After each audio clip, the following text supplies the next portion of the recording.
द्वितीय अध्याय के तृतीय वल्ली के 12वें मंत्र को सुनते हैं। नैव वाचा न मनसा प्राप्तुं शक्यो न चक्षुषा अस्तीति ब्रुवतोऽन्यत्र कथं तदुपलभ्यते।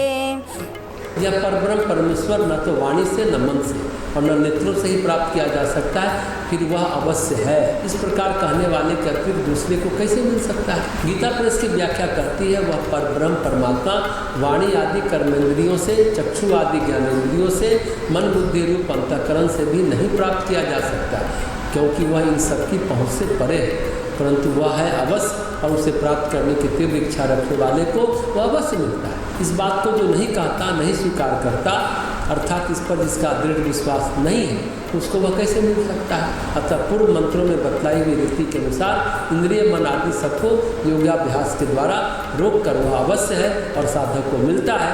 ऐसे दृढ़तम निश्चय से निरंतर उसकी प्राप्ति के लिए परम उत्कंठा के साथ प्रयत्नशील रहना चाहिए।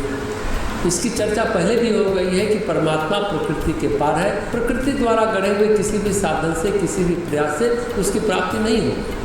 वह तो वही मिलता है जहाँ वह है।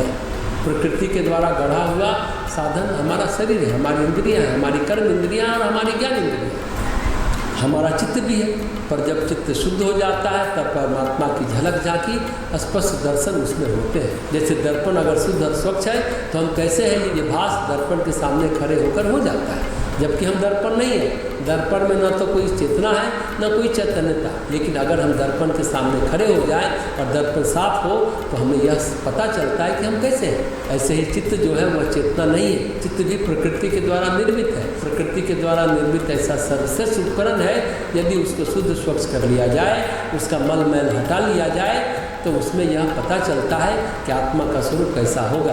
फिर जैसे दर्पण से पता चल जाता है कि हम कैसे हैं, लेकिन हम दर्पण नहीं है, उसी तरह चित्त आत्मा नहीं है।